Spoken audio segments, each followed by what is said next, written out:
All right, shalom and welcome. Yishai Fleischer Show.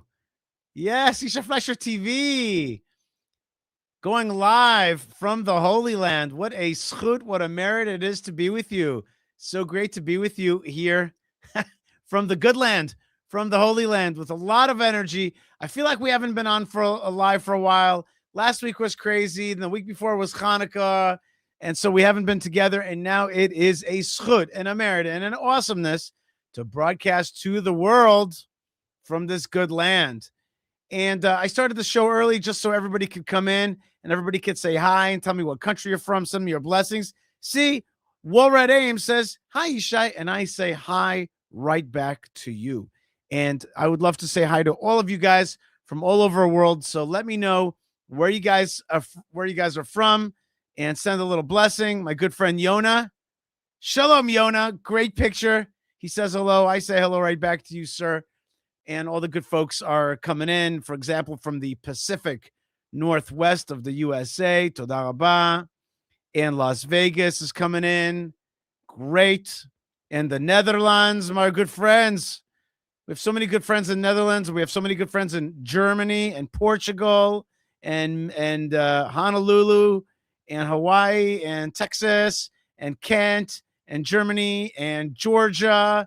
Did I say Portugal? Did I say Mississippi? Did I say Gold Coast? There's people coming in. You know what? Hold on. I'm just going to hit this button here. There's like a button to be able to show the comments so you guys could see all the good folks that are saying hi from all over the world and from Canada and from all over the place. And so I am very much blessing you and I'm thanking you. We got a lot to talk about. Shalom Yerushalayim, shalom. We got so much to talk about because the world has gone absolutely kablooey. The Lord is making crazy things happen right now. And so there's a lot to discuss on today's show. We're going to also discuss things from what's on your mind. We're going to have a lot of fun. Hello to New Zealand. Hello to India. Hello to Romania. Hello to Toronto, where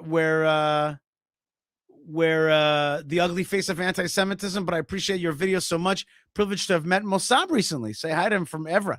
He is an amazing man. A lot of people are very excited with that big video. And we're going to do, on today's show, we basically have three major things. We have today, first we're going to speak with Dr. Ze'ev Maghen, Professor Ze'ev Maghen, about the Iranian protests. Then we're going to do a long discussion about a year in review, 2025. We better do a year in review before it slips away and the next action of 2026 takes over. And then at the very end, we're going to hear from Chuck Holton, who's in Colombia covering the news in Venezuela. So we have a lot to talk about today for sure. One of the issues that's close and dear to my heart. Oh, before we go on to the issues that we're going to discuss, I just want to say all the issues that we discuss have something to do with Israel, because that's what this show is about. We're not talking about Venezuela or Iran or what happened in in American conservative politics because that's the heart of the issue. No, we're talking about it as it relates to the Holy Land and the things that are happening here. That's what this show is about. We're broadcasting from Judea. We're broadcasting from the land of blessings. We want to understand how these things are impacting us, how they connect to the story of Israel. The other thing is, in the chat room, I remind you, have fun, discuss issues, be nice to one another. And remember, we don't proselytize other religions here at Yishai Fleischer TV. If you want to do that, there's many other channels. YouTube is a big, open, free discussion place. Go ahead and do it somewhere else. Here, we don't preach or proselytize other religions. This is a Jewish show from the Jewish land. That's just the rules. Them are the rules. My castle, my rules. That's the way it works around here. And thank you very much. I think that if we do that, we're gonna have a great light of the God of Israel shining through this amazing technology. Okay, so first issue that's very close to my heart is the issue of the Iranian protesters. You know, I've met so many Iranians, and you meet them online as well. They're always saying to us, we want to be friends with Israel. We hate this regime. I was at the Acropolis in Greece, and a guy stops me, and he goes, "You, Yishai?" I'm like, "Yes." He goes, "Me, Iran." I'm like, "Okay." And he's like Netanyahu. he did not speak English or any other language that I knew very well. He was just like Netanyahu, and I'm like Khameini. He's like, no, bad. You get a sense that Iranian people are reaching out. They love their land. As I understand the Iranian people, they love their land, they love their place, but they hate the fact that it's been taken over. And they're reaching out to Israel on one level or another for support. The Mossad issued a very unusual tweet saying, we're supporting you guys, not only in words, but also on the streets. Even though the Mossad claims to be out there, there have been many people already killed in the protests that have been raging for over a week in many, many cities across Iran. Ze'ev Maghen is a Israeli scholar and professor of Arabic and Islamic history at Bar-Ilan University, a senior fellow at the Begin Sadat Center for Strategic Studies. He's a leading expert on revolutionary Iran, Shia Islam, Middle Eastern geopolitics. He's an author of books and research on Iran's political and religious dynamics. And he's also, it doesn't say it in his bio, but he's also a great linguist as well, and a friend. Dr. Professor Ze'ev Maghen, shalom and welcome to the show. Great to have you. Great to be here, Yishai. Okay. All right. Listen, talk with us like we don't know anything, because a lot of people, we don't really know what's going on in Iran. It's a place that's behind a certain kind of iron curtain. We don't always understand it. And Iran is an ancient society, a complex society, complex religious background, the whole Shah to the Khameini and that whole business. It's all rather confusing. So break it down a little bit for us, kind of to start, or give us a start of where Iran was, where it is today. Well, as you know, Iran is a country with history that goes back all the way to Cyrus. In fact, one of the ways that the Iranians themselves know about Cyrus is through the Bible. Yishayahu, Isaiah 45, actually talks about Cyrus as the Messiah in a certain sense, or a Messiah for the Jewish people. Founded the first world empire, helped us come back and rebuild Zion. So we're grateful to him for that. And from that time on, about 500 BCE until the 20th century, let's put it this way. From 500 BCE until 700 CE, something like 1,200 years, you've got an Iranian nation that is based on the Persian language, that's based on Zoroastrian religion, which is the kind of old Iranian religion of a god of light and of a god of darkness. And then in the 7th century, the Arab Muslims come in and take over. You can say that since the 7th century until the present, Iran has been a country dominated by Islam. For the first 700 or 800 years by Sunni Islam. For the last 500 years, it's been dominated by Shiite Islam. Those are the two major sects of the Muslim faith. It was once dominated by Sunni Islam? Yeah. Not only that, I mean, Iran was primarily, in terms of its population, it was a majority Sunni Muslim country from about 900 CE. Took about 200 years for everyone to convert, or for most of them to convert from Zoroastrianism to Islam. Most of them converted to, most of the Persians, most of the Iranians converted to Sunni Islam.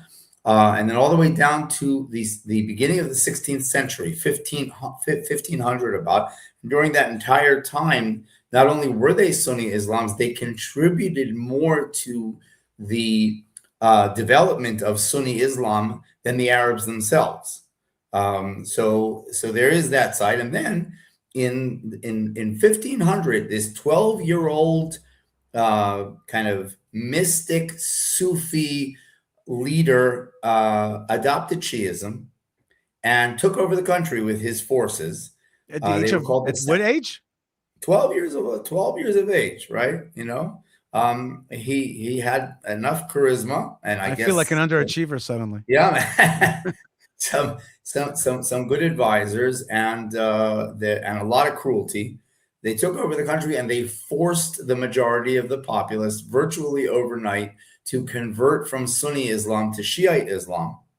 It was so bloody that the present supreme leader of Iran, Ayatollah Khameini, actually wrote a piece a couple of years ago. I was shocked, in which he attacked the Safavids and said they violated human rights when they and for him to say something like that is, that's a big deal.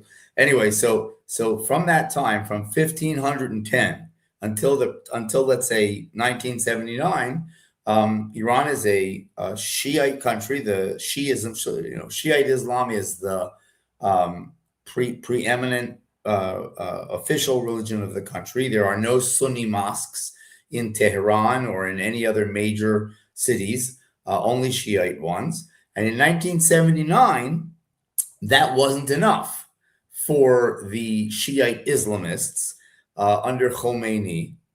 And they decided that, just like a lot of the Sunni Islamists look at the regimes like, I don't know, Sadat's regime or the Saudi regime or, the Afghani regime, they say, well, the people leading the country are Muslims, but they don't apply Islamic law. They don't enforce it. The country isn't really Islamic, so we have to take over and make it really Islamic. Well, that's what they did in Iran. In fact, Iran was kind of the flagship of that. Since 1979, it's been an Islamic so-called. Are you saying like when it says the Islamic Republic, it's like we're the preeminent, we're like the really Islamic Republic. It really is. And the strange part of it is that they're Shiites and they're a minority. They're over most of Muslim history, they were a hunted minority, and we're talking persecuted minority. We're talking about 10% of the Muslims in the world are Shiites and 88% are Sunnis. And nevertheless, it was the Shiites who look at themselves as the elite. They led the way, and a lot of the kind of let's combine mosque and state movements in Sunni Islamism, which are fast taking over many of the countries around us, and are represented in organizations from Hamas to the Islamic Brotherhood to what's going on in Turkey, etc. It's really the inspiration, whether positive or negative, of the Khomeini revolution in Iran.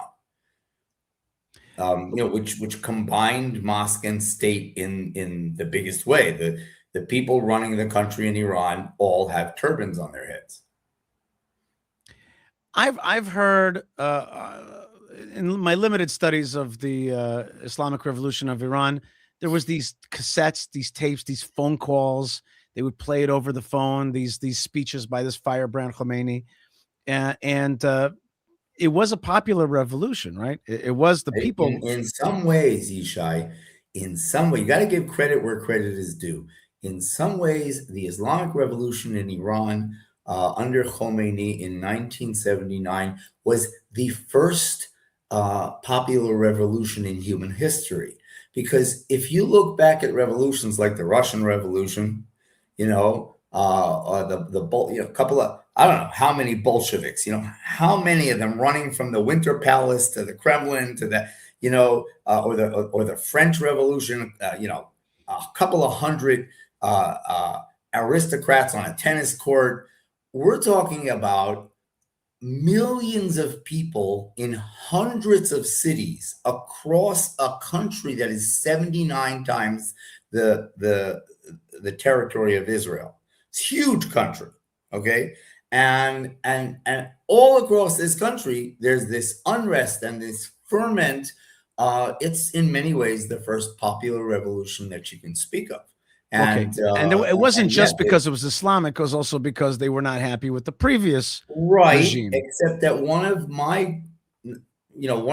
the things that I, when I'm asked about it, one of the obstacles in the way of the current protesters is that, unlike in 1979, when eventually almost all of them coalesced around this idea of, let's create this Islamic Republican utopia. Wow, what euphoria. Muy stроим communism. We're going to make something new, you know? This is the way young people used to be. They would sit around, they were political, they were ideological, they were creative. They'd stay up all night in every venue you can imagine, and they would create these new worlds in their heads. And they would argue about it, and they would shape it, and then they would try to bring it to fruition. Now, the problem with the current generation is they don't like what there is, right? But unlike the folks in 1979, they haven't come up with anything to replace it with. So, and the way you know that is because they're going back to this, 45 years ago to the very uncharismatic and very uninnovative idea of this prince, the son of the deposed Shah, who's been sitting there in Paris, for a long time, and who actually studied at Columbia University with me for a year, and if that's all you can come up with, it's almost like this, well, all right, we don't want this, so we can't think of anything else. So we're just gonna, call back the monarchy, which is weird. Okay, we'll talk a little bit about what you're saying right now, which is a kind of maybe a lack of creativity in thinking about the future of Iran. Be that as it may, people are not happy. It's not like the current regime of Iran is so creative. It subdues people, throws them into jail. They're protesting, they're killing them in the streets. They subdue women, that whole thing. That's the advantage. You're exactly right. That's the advantage that the protesters have. Nobody's creative today. Right. And so the government also goes by the same playbook it's been going by for the last 40 years. And the playbook involves basically, old Soviet excuses for why the economy doesn't work. It's those Jews, or it's, foreigners. But speak it out. Tell us a little bit. Like, first thing, is it the rial? Is that what it's called? The currency there? The rial is the toman, right? Right. So it's in the toilet, right? It's like rock bottom. It's like $1.5 million reals for $1. It's like the old joke of who wants to be a Turkish millionaire, who wants to be an Iranian millionaire, right? Literally, people come with wheelbarrows to stores. Right. Okay, and that's not fun. That's not. It's no fun, and but again, it's a negative impetus, and you got to have a positive impetus too. You got to know. They know where they want to go away from. They don't know where they want to go to. Okay, but I want to do a little bit of like news just to understand the situation, because you're already past this. We just want to understand first and foremost, like what's on the street. So is it literally like a barrel of paper to buy a piece of bread? Is that the way it is right now? It's I think it's a feeling that's it's very surreal. People have to get everything kind of in a black market way. They're not starving, but it's unbelievably inconvenient. Right. What about the water crisis? What's that about? Well, that's, Allah helping us out, man. This is it's the worst water. The way the water crisis is really, really bad is that all these ayatollahs, these high-ranking religious clerics, get on TV every day for the last year and a half and give these religious decrees about how you don't have to wash your hands and your legs and your head and all that stuff before you pray, because instead you can use sand. And really, that's an extenuation. That's an exemption that you can only use under the most dire circumstances. And they've basically applied it to the entire country. Like the first time in Islamic history, they come out and said, this thing that they do where they purify themselves before prayer takes a couple of buckets worth of water. Right. And they basically come out and they've used this. It's not even a loophole. It's that they're going around like this and under like that and trying to do anything. And they're basically saying, everybody use sand. which the Talmud also says we can use sand instead of water when we can't find any water. But you got to really be in a situation you can't find any water. And like saying, it's interesting you say this. Just happens to be that today I was in a Muslim bathroom, an Arab Muslim bathroom in Hebron, right? I was going to say East Jerusalem, in Hebron, where Jews don't usually go. And I was there today, and look, it had these big rock seats next to spigots where the feet are. And so, washing your feet, washing your hands, that's like a big deal. Lucky for them, there's the water that they get is from the new, water entrepreneur of the Middle East, the state of Israel. And we're, and Netanyahu said to the Iranians, he said, you want water, just say the word, just be nice, and you guys will be just swimming in it, It's like in the movie Masada when the 10th Legion is at the bottom and they're jumping into water pools in Masada there, Right. Oh, yeah, like that. Yeah. Let me. So Iranian people are right now unhappy about the money situation, the financial situation of the country. They're unhappy about the drought. They're unhappy about the repressive Iranian regime. It's not working out so great. They're probably looking at the war on Israel and they're saying, why are you blowing our money on this needless war? We need to live around here. Yeah, it's that's one of the most well-known slogans that's shouted is "Na Ghaze, na Lubnan, Janam Fedaya Iran," which means I don't want my money and I don't want my life going to Lebanon, i.e. to Hezbollah. I don't want it going to Gaza, i.e. to Hamas. I'm willing to sacrifice my soul, but for Iran. Keep my money, keep my efforts, keep my soldiers in Iran. The problem at home, there's such a mess, and you're going out on all these adventures, which aren't working anyway. They were working until Israel made sure that they weren't working. Right. And then Israel came home to roost and attacked us. And this is really the number one thing going on here. I mean, they lost Hamas, so they lost one arm. They lost Hezbollah, they lost the other arm. Okay, they lost Syria, so they lost their whole midriff. Okay, and then in comes the Israeli Air Force and the American Air Force and cuts their head off. And all the people who have been so disgusted with them. But does the average Iranian know this? Yes. Okay. There's just no way to miss it. Okay. There's no way to miss it. There's no way to miss it. It's humiliating beyond belief. Wow. Okay. Yeah, it's very humiliating. I mean, everything that could go wrong for them has gone wrong. So it's nice to get a little help from their Eibishter. Every the Lord, that's right. Now, okay. So now I just wanted a little bit of insight into Iranian psyche, which you professors of Maghen possess that knowledge. So I want to understand. First thing is, my kids and I, we love this show Tehran. We're crazy about this show Tehran. Okay, so the show gives you a feeling. And the recent Mossad tweet gives you the feeling like the Israelis are inside of Iran. Like we're really in there. We got like all kinds of our people in there and their people that are on site in there, like tons of agents. They're everywhere. And they give off that feeling. How true is that? Like, what can you give us? Can you give us a picture of like how much influence does Israel have inside of Iran itself?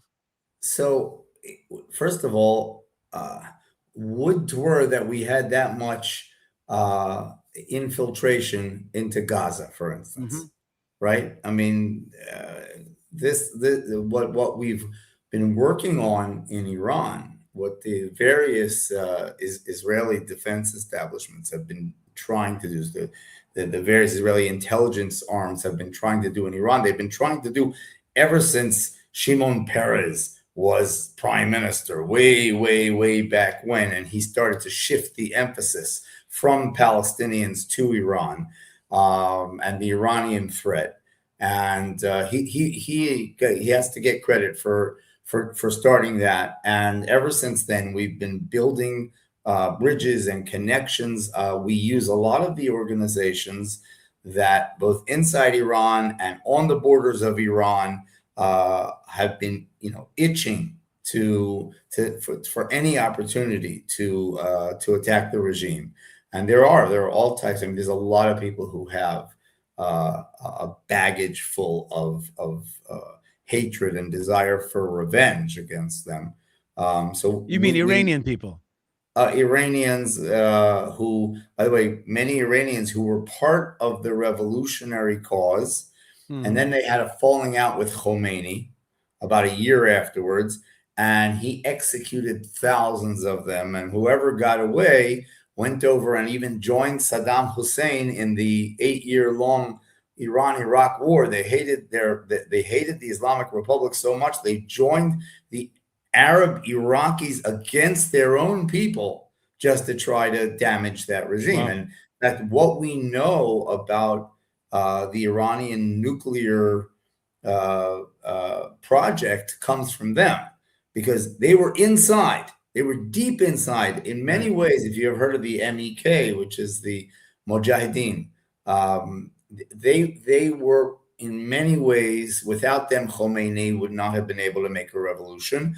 And they were the inner core of the revolution for at least a year afterwards. So a lot of them are left inside, and they seethe with hatred because their children were executed by the Khomeinist establishment, and they stayed in these positions of military power and intelligence and even political power, and they're still helping us down to the present day. And the Iranians just don't know who they are. We have just a few minutes left with you, Dr. Maghen. The protests right now. Last time there was protests, as I recall, a few years back, people were getting shot in the streets. People were getting killed. I want to tell you a little story that touched my heart very deeply. Little story goes like this. I was in Miami, actually in Aventura, and I was shopping. And one of the ladies that worked at the store, at the department store, comes up to me, and she has an accent, and she's being very helpful to me. And I said to her, I'm like, "Where are you from?" And she's like, I'm Iranian. I'm like, "You're not Jewish?" She's like, "No, not at all." I'm like, I'm overtly Jewish dude. You're demonstrably Jewish. She says to me, "I know.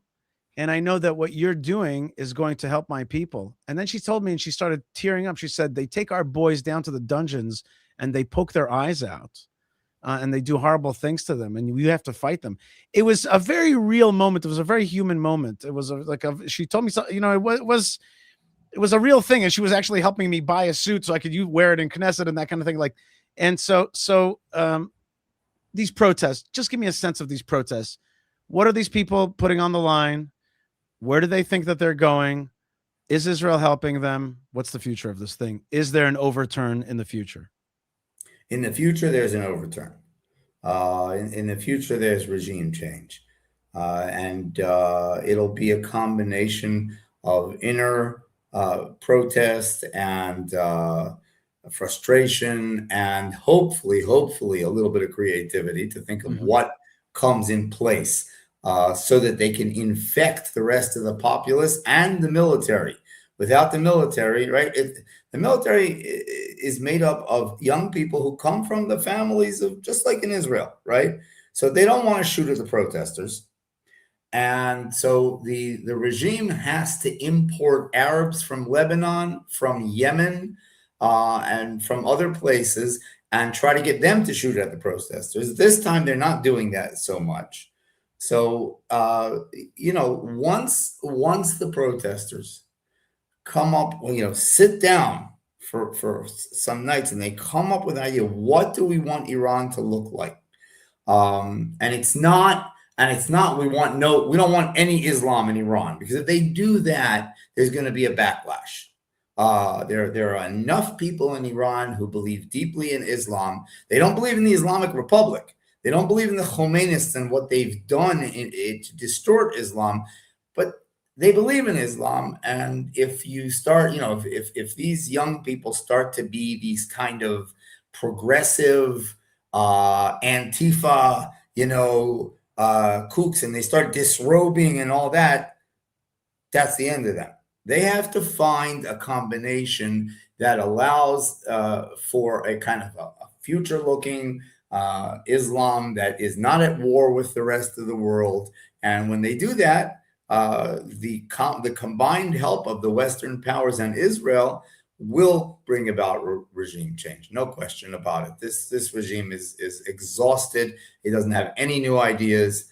Ideas are what matter. And if the protesters not only burn things and keep on going out into the streets, but come up with the real motivating idea that they want to put forward, then things will go the way we want them to go. And there will be some kind of détente between Israel and Iran in such a scenario? Well, yeah, I really think there will be. I think that, first of all, there's just no question about it, Yishai. Nobody wants to mess with us anymore. Mm-hmm.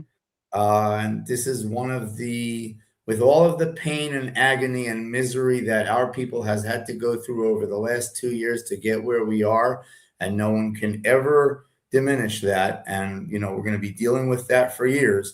Nevertheless, we have brought about a miracle. And one part of that miracle is that everybody on this planet knows that you don't mess with us anymore. And our playbook is now the playbook of other countries. The biggest superpowers in the world are taking their cue.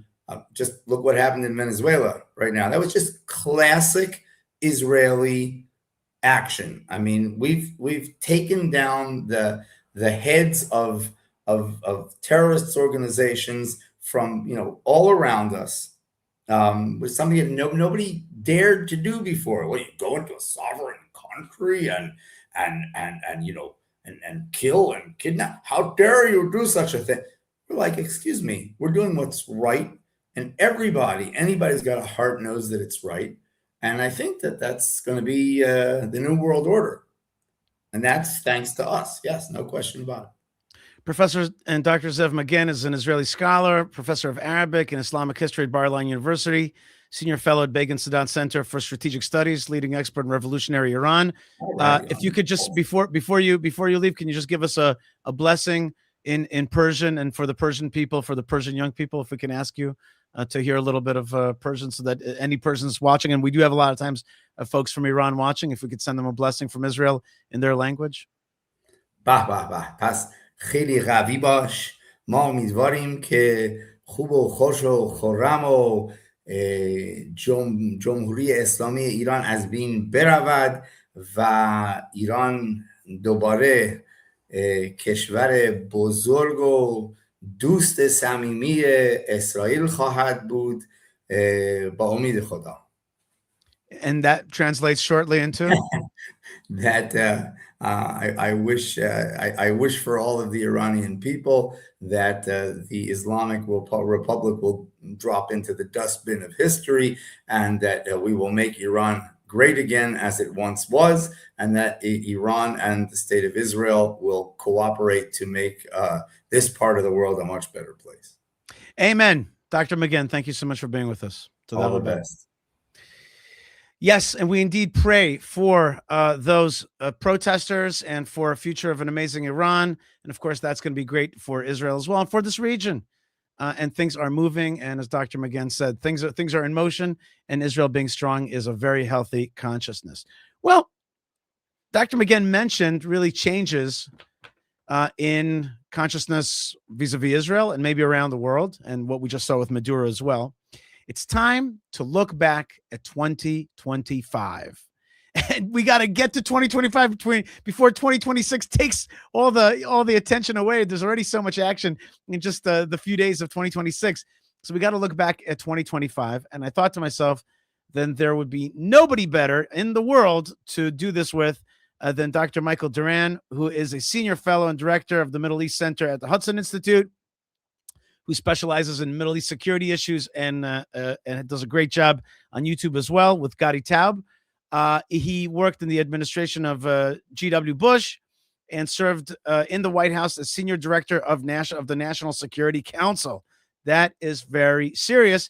And he coordinated policy and strategy on Middle East issues, including Arab-Israeli relations and U.S. efforts to contain Iran and Syria. And so, therefore, I'm sure that 2026 was an exciting year for Dr. Doran. Shalom, Michael. Nice to have you on the show.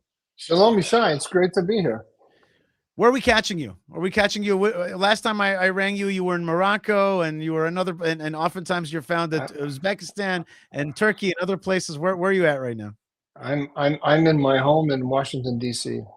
And I just noticed when I started talking to you that there's an echo in here when I talk. Is it coming through good? You sound fine to me, and good. So it's coming through the AirPod and then not echoing. Good. No, you sound great to us over here, so we're happy to have you. Listen, 2025 was an exciting year. Do you agree with that? Is that a fair assessment that it was an exciting geopolitical year? It wasn't one of those calm years. No, it was thrilling, absolutely thrilling, and it had. Are you and I gonna go over a list of the top events? I have a list here that was compiled by myself, with my producer Yo, with my mom, and with Gemini, and with ChatGPT. Okay, so there was a lot of going over this very serious list. We took it very seriously to get you on the show, and of course, if you think there's something else, I'd love to have your thing. Well, I have a number one. I'm curious what your number one is. What's your number one? My number one is the Israel-Iran 12-day war. Yeah, okay, that's my number one too. So we're in total agreement. Okay, so go ahead. Give us the sense of what that was about. So first of all, should we watch a clip about that? Let's see if my producer has a clip ready for us, a short clip, just to get a sense of the Israel-Iran war. Do we have that ready?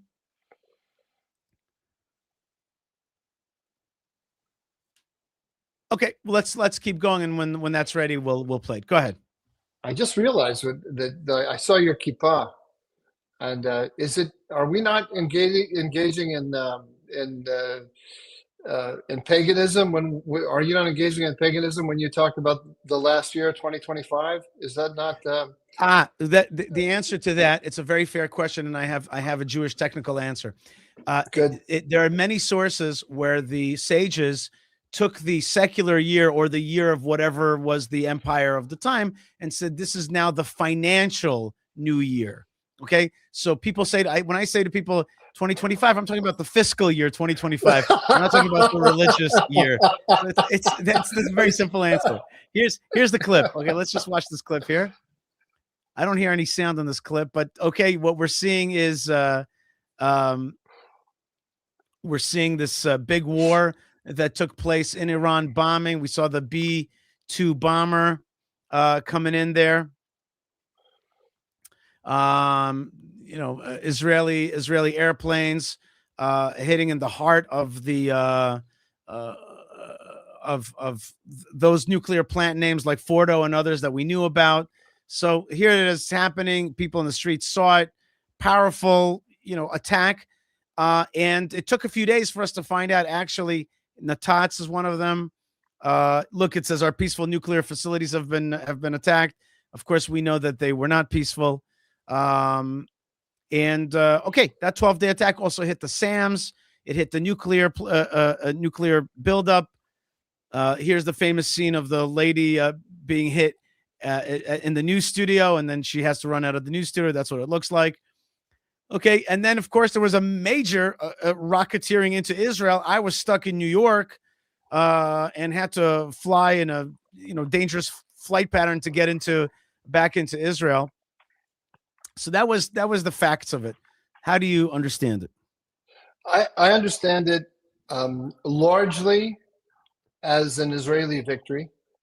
We should talk a little bit, not get too triumphalist about it, because I think there's some dimensions to this that we need to be aware of that point to a serious Iranian strategy against Israel, which is ongoing. But basically, an Israeli victory on many levels, and also it's a major turning point in U.S.-Israeli relations. This is the first time that the United States and Israel went to war together. As far as I know, that's never happened before, and it's not an accident. It's part of President Trump's vision of the new regional order, which is a partnership between the United States and Israel of the likes that we haven't seen before. And I think it's a very positive development, and it hasn't gotten as much attention as it deserves. Do you see it? Do you see that joint attack as indeed a joint attack or an Israeli-led attack? Did you understand that Trump wanted to jump in? Did you understand that Trump was there from the get-go and he was backing this thing? How do you like analyze this? What did you call it? A kind of joint strike? How did you? Yeah, How did you call it? I said they went to war together. No, I don't think it was a foregone conclusion that the United States was going to join the war. And I wouldn't call it Israeli-led either, although in a way it was. But Israel acted alone. It acted in the hopes. I think I've talked to senior Israeli officials, and I think I have a pretty good idea about how this unfolded.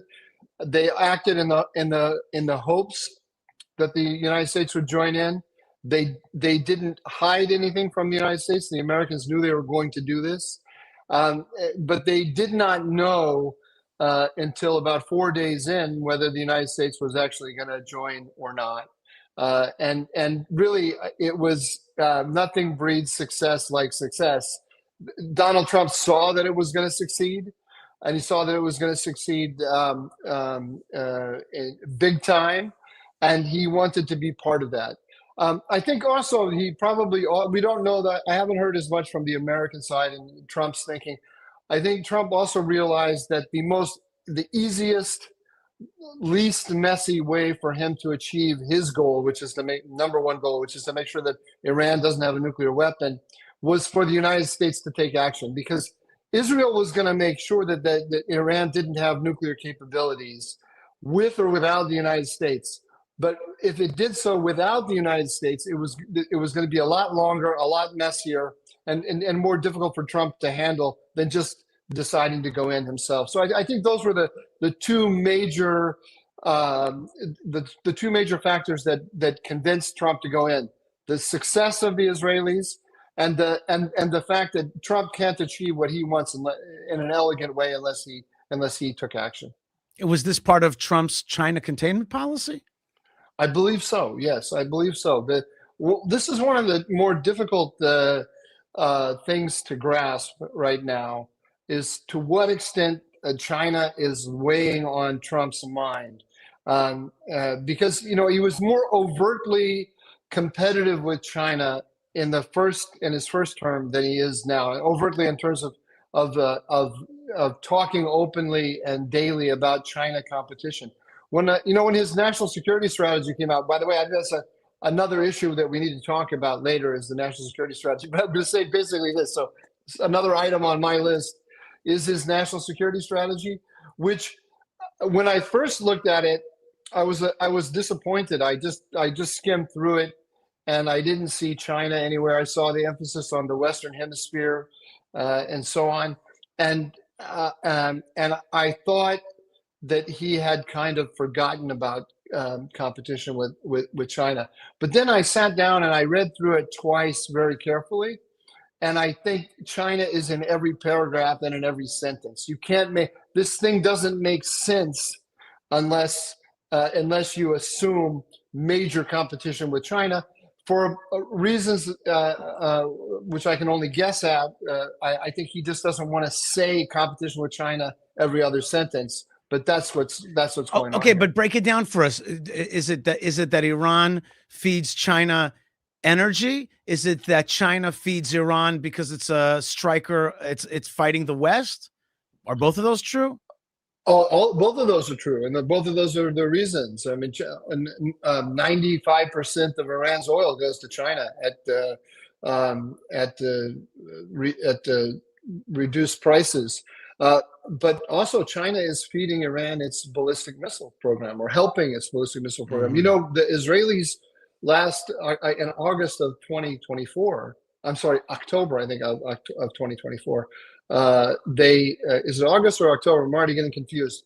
The second round that Israel had with Iran, they took out the ballistic missile production capability of the Iranians, and they calculated that they had taken it offline for at least a year, probably longer.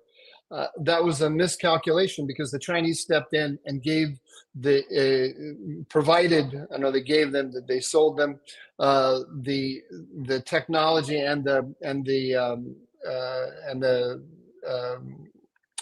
products that it needed in order to produce its medium-range ballistic missiles. And so the Iranians came back. One of the causes of the 12-day war is the Iranians came back with a new strategy to produce even more ballistic missiles, which of such a that would give them an arsenal that was big enough to itself present an existential threat to Israel, equal to the nuclear program. Wow, it's like China is the new Soviet Union in this big game. You know, it's like Israel was always being struck by Syria, by Egypt. They were always being given the SAMs by the Soviets. Now there's this China that's feeding these rockets to Iran. It's like we're going around the same type of consciousness. Yeah, although I agree. With I'd make two caveats to that. One is that the difference in the contest with the Chinese is that the Chinese are totally embedded in the global economy in a way that the Soviet Union wasn't. It makes them a very different kind of adversary. And but the other thing is that we don't talk enough about it, unfortunately. It's one of the failures of Trump's national security strategy.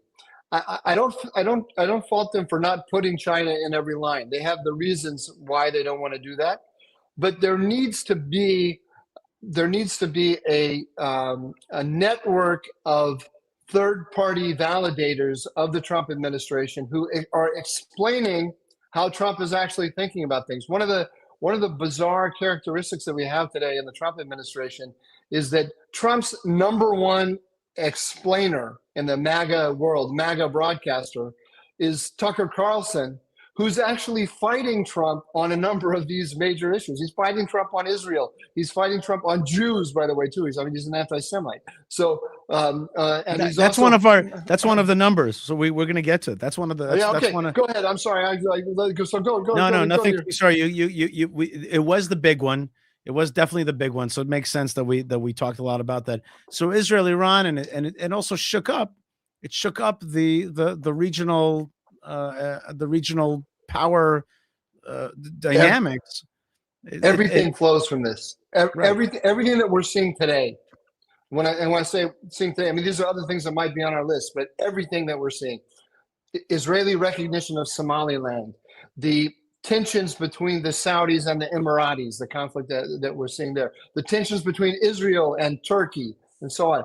It all stems from the fact that we are now seeing unfolding a new vision of regional order, the Donald Trump's post-Iran regional order. I mean, Iran isn't gone yet, but it's like the king, the king is sick and all of the everyone in the court is jockeying for a position now. So Iran is still around, but there's a contest going on for the post-Iran regional order, and Donald Trump has put Israel-U.S. cooperation at the top, at the center of that order, and that's causing all of the other motion around.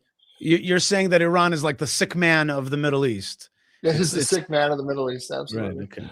Well, number two for me here was, I guess, related, but it's different, and that is, it was at the very end of 2024, December 8th, 2024. Bashar al-Assad fled Syria, and throughout 2025, the implications unfolded rapidly. Syria entered a volatile transition phase, creating both danger and opportunity along Israel's northern border. The collapse was connected to Russia's effective exit from the Middle East. And then the rise of Jolani, the famous 3-point shooter Jolani. That was a reference to his Washington D.C. video where he's shooting basketball hoops there. But the point is that the other player that falls. Here's a video on it. We see Assad going down, and he runs away from Syria. Syria is revealed to be full of these awful, horrific prisons. these prisons with all these tortured people. I don't know why, but I found that whole thing to be disgusting. When you saw what they were doing down there, how they were torturing the people of Syria, this Assad regime. But that regime also kept certain players in place, like the Alawites, who were the backers of the regime. Was an Alawite regime, and the backers of them, and the Druze. The fall of the Assad regime brought in Jolani, a former a kind of jihadi, what was he, ISIS or Al Qaeda, that kind, and he came in. Then we saw the attacks on the Alawites. We saw then an attacks on Druze. And Syria is not Syria any longer. And of course, one more huge part of that story for Israel is the hold on the Hermon mountain range, which is the tallest range in Israel's north. And it's been called forever in Israel the eyes of northern Israel. It's also a great water source. And so Israel now controls a much bigger swath of it and has not left. Jolani has called for Israel to leave, but there you could see the mountain range up there to the right. This guy, I just read an article about Bashar al-Assad. He's spending now his life in kind of fancy apartment in Moscow and going shopping from time to time, and also brushing up on his ophthalmology. Although he's a mass murderer, and his brother is famous for what's the drug called, Octagon or something like that. He was Captagon. Captagon. Thank you. So that has fallen. And before I turn it over to you, Michael, I just want to say, Dr. Doran, I just want to say that when I was in the army, when I was in the regular army, when I was 18 and 19, when we used to go to the bathroom, there were these posters about the Syrian tank embankments, Syrian tank positions, what they look like. It was called the Pita Surit. It was how they would build a embankment like a pita shape, and they would park their tanks. And they taught you stuff in the bathroom in the army. And our big enemy was like Syria. We were paratroopers. We were always north facing, and that Syria is still a dangerous place, but not that great state that Assad state that was always like this danger that we had to be afraid of. It's something very different today. How do you see that the fall of the Assad dynasty in Syria? Well, it's a big deal for me. I wanted to show you. You were talking about that. Can you see that? Yeah, I see it good. Yeah. You see what I'm pointing at? You're pointing at the electrical wire there, or are you pointing something behind you? What is that? Yeah, I'm pointing at the mountain. Oh yes, there's the Hermon. There it is. There she is. That beautiful. But that's from Damascus, though. Oh, That's awesome. That's awesome. I went to Syria right after Assad fell. I went to Damascus, and I went with my friends, the Turks. And we drove from Gaziantep down to Damascus. And, so you traveled south to Damascus? Wow. Yeah. And I want the audience to understand why I say wow. Jews, Israelis, we never go to these places. We can't go to these places. They've been forbidden to us. And also, these places are biblical places. These places are part of these are famous mountain ranges. And it's the kind of thing that my daughter will say, I so one day want to see Damascus. So, and Damascus, by the way, is mentioned in the Bible. Eliezer, the servant of Abraham, came. He was known as Damascus Eliezer. So therefore, these are important places that mean something to us here in the Middle East. Go ahead. So I right after in 2020, I went to Azerbaijan during the war between Azerbaijan and Armenia, the Second Karabakh War. I went there as a guest of the Turks, and I learned then. I got access and was able to see things and understand things because I was friends with the Turks, because Azerbaijanis are so close to the Turks. So because Shara was backed by the Turks, the minute he fell, I called up my friends and said, "Hey, let's go." So I wanted to repeat what I did. It's good at moments like that. I mean, it was dangerous to a certain extent to go at that moment, because everything was still unstable. But I figured if I go with Turks, I have a little bit of extra protection, and you get to see things that you wouldn't otherwise see. But it was amazing to me, Yishai, because I've never seen such destruction before. I mean, village after village after village, all the way down from the Turkish border, all the way down to Damascus. Are you talking about? Is this all because of the Syrian civil war? Yeah, total destruction. Total destruction. How many people did this guy Bashar al-Assad kill? You know, when they, I think the number they usually throw out, nobody really knows, but the estimates they throw out are about 600,000. That's what's. But they displaced at least 10 million. I think even more, maybe 12 million. I'd have to. And check they're mostly in Turkey or on the Turkish border, and many people went to Europe, right? Yeah, millions went to Europe and went to Lebanon, Jordan, but there are some. I think the Turks say 3 million in Turkey, but I think the real number is more like 6 million. Wow, it's very controversial in Turkey.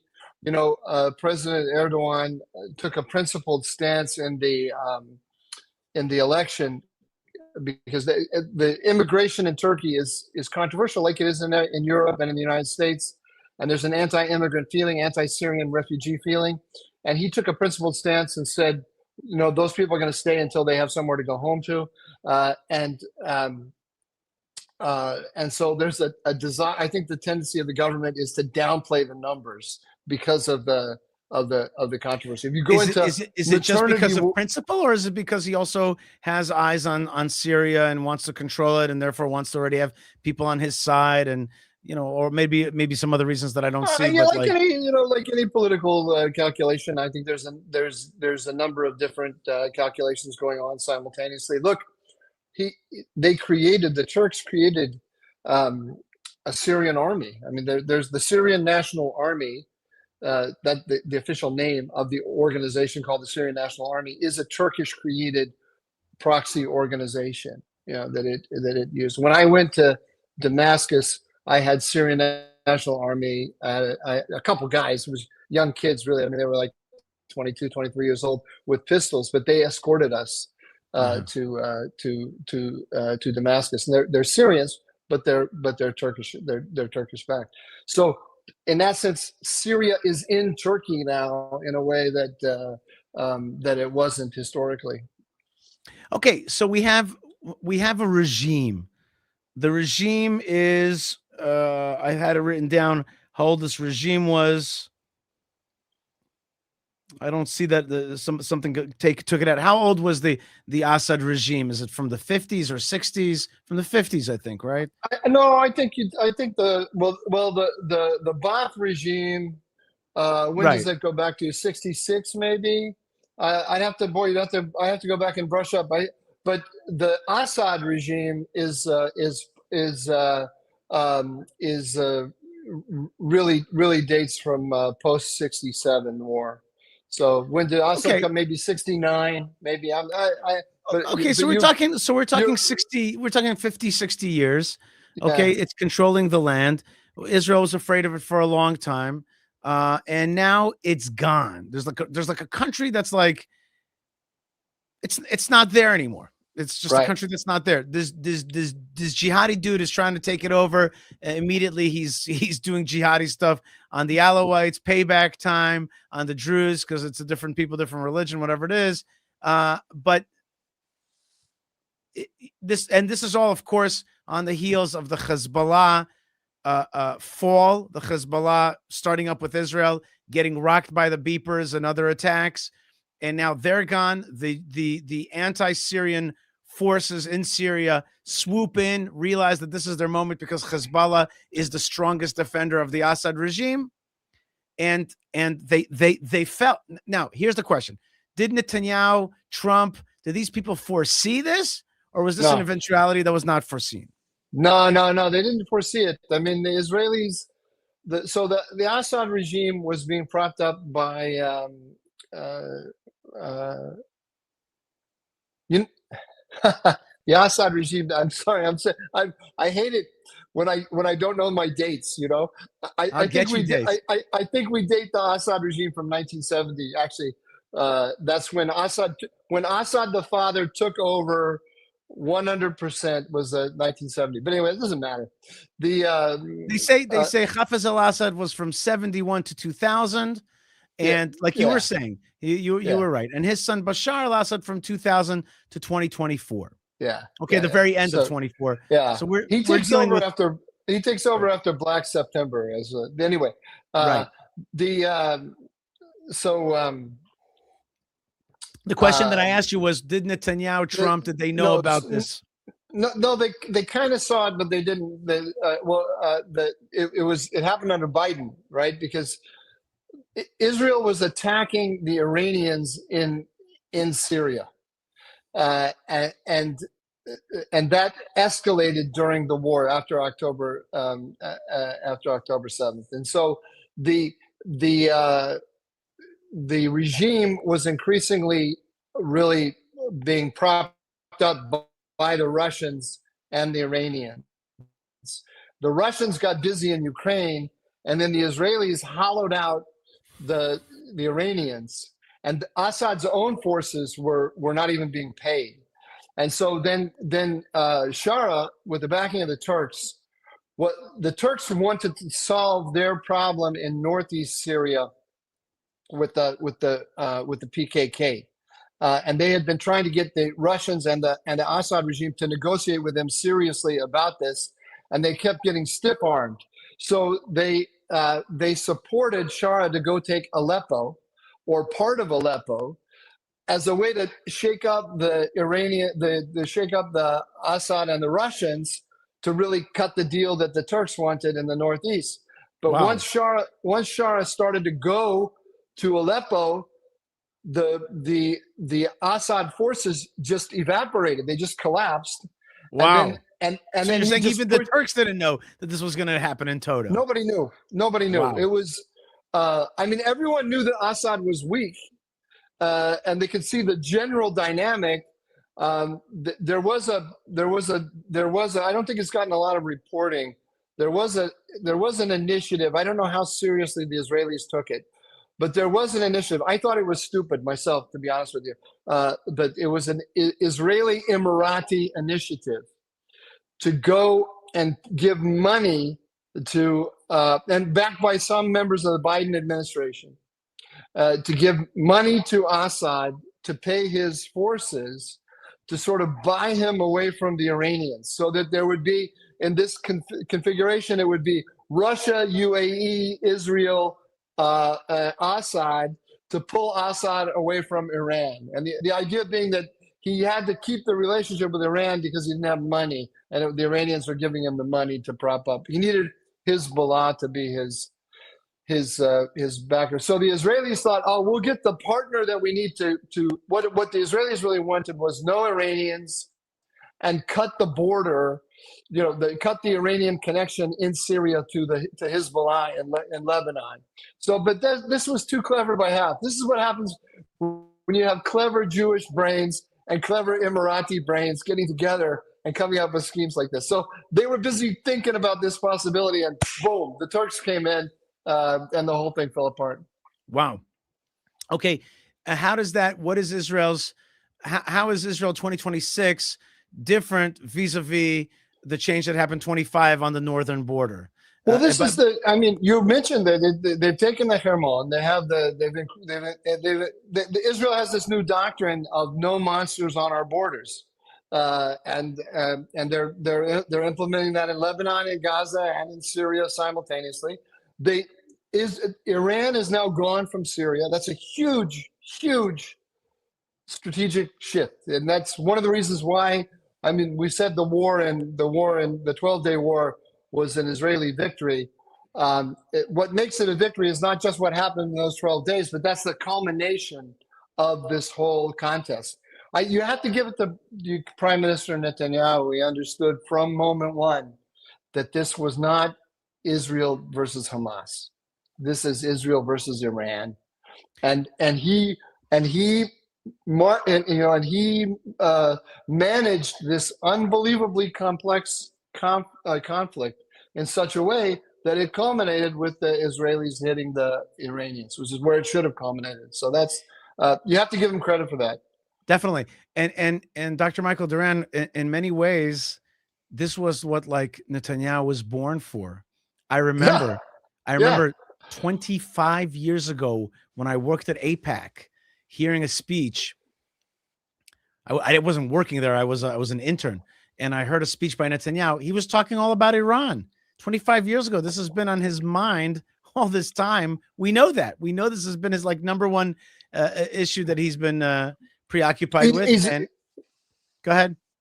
Born for it in two ways. I totally agree with you, and I'm just agreeing, but also saying nobody understands the complexities, the nuances of U.S.-Israeli relations as well as he does, and he managed those masterfully. And when the story is finally told, I think people are going to marvel at how he managed it, because he was under enormous pressure from the Biden administration to shut this thing down.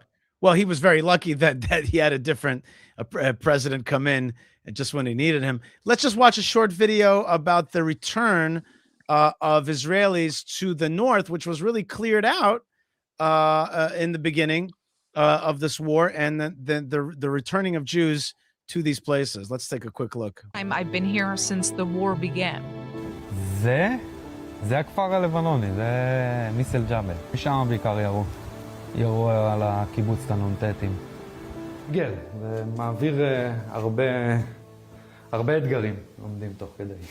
עם המשפחה, עם עצמך, עם Okay, so they're moving, people are moving back. But the kibbutz is already beginning to reconstruct the hundreds of homes damaged and destroyed here. The community was once home to about 280 people. Today, around 90 have returned, but that number is expected to grow. Those go ahead. Those are children's schools, that don't have tunnels in them that go down to caches of arms like you have in Gaza. That's right. And now people are coming back. So that's also part of the victory over the Assad regime, the Bashar al-Assad regime. It's multiple prongs. It's a victory against Iran. It's a victory against Bashar al-Assad and also Hezbollah. And now Jews are moving back. Israelis are moving back. And even there's some videos about them trying to settle to the close to the Hermon already in what's called Syria. Okay, so we basically covered two big ones. Now let's do a few ones really in short shrift, and we'll get to a few other big ones. First one is for 2025, for many Israelis, one of the big stories is the return of the hostages. Many people, most people, and certainly a person like myself did not expect those remaining hostages to return. I wrote them off. I thought that they were casualties of war in many ways, and we could discuss the philosophy of it, if that's right or not right. But there was this big thing, which was the return of the hostages. That could be read in two ways, either a great Israeli victory, or one could also read it a little bit more cynically, that this was the playbook that Hezbollah, the Hamas and Iran always said. They said, listen, stop the war, we'll give you back your hostages. They were always ready to do that. How do you read the return of all those hostages? Well, that I read it exactly as you just described it. I mean, there's this human dimension that no normal person can see without their heart breaking, about how the families feel and so on. But to understand what's going on, we have to realize that these people are being used as a tool by the Iranians and by Hamas, and that game isn't over yet. I mean, the hostages are back. Thank God that they've been returned to their families, but the Gaza, Hamas is still in Gaza. Hamas is still ruling Gaza, and it's still using Gazan civilians as a tool now in this contest. You know that there was just this big Netanyahu Trump meeting, and one of the things that annoyed me to no end was when Netanyahu told Trump, he's like, "Yeah, Hamas has 60,000 Kalashnikovs in their possession," and that just got my goat. It pissed me off because I'm just like, wait a minute, like what are you complaining about? The war is yours to win.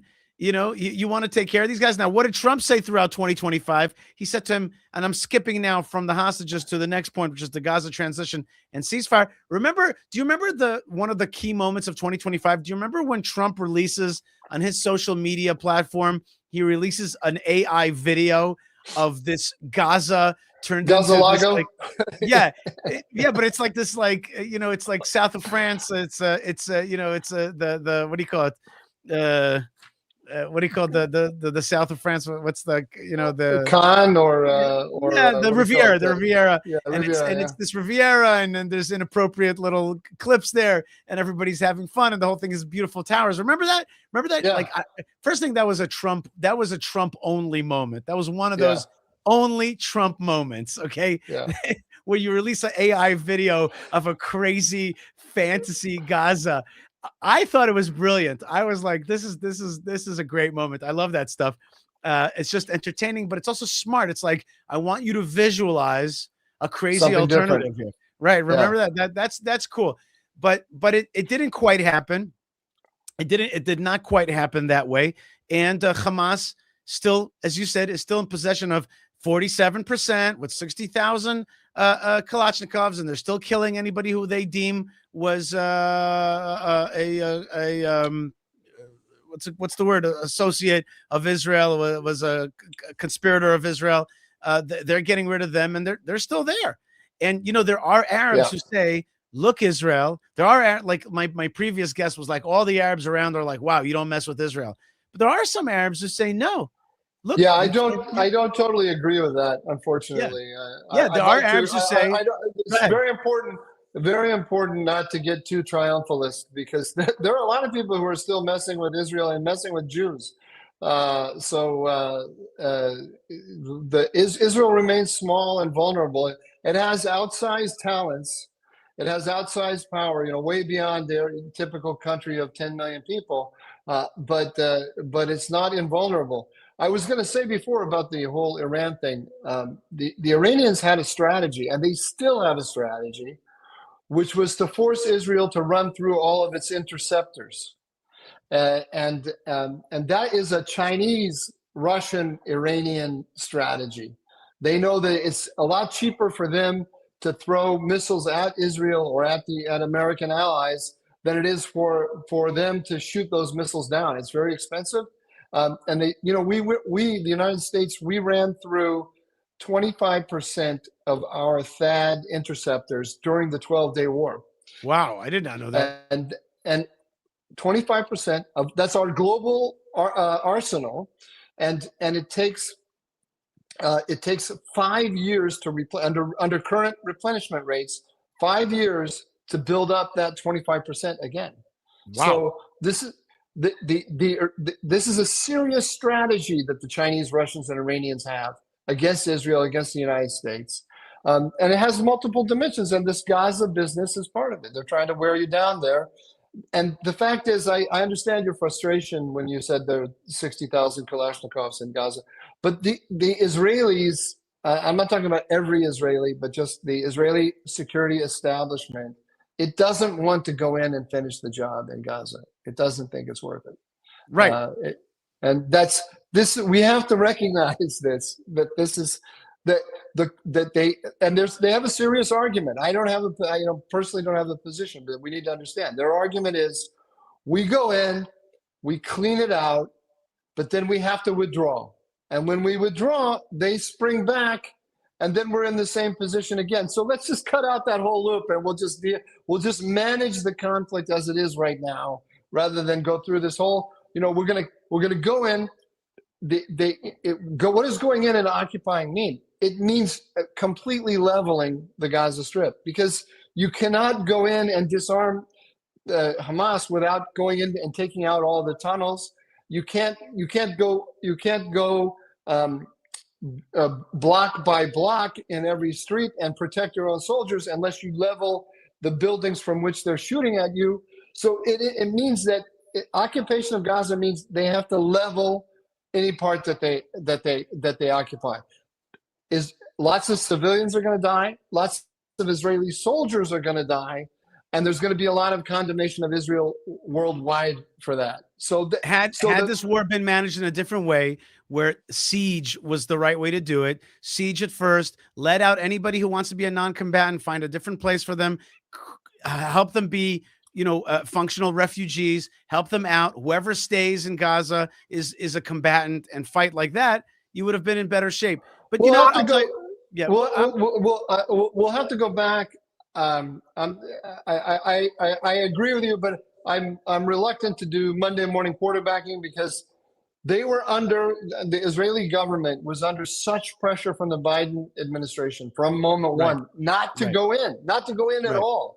So it wasn't like they had this option that you're mentioning. That would have come with huge costs, and I can't blame them for not doing that. I understand what you're saying.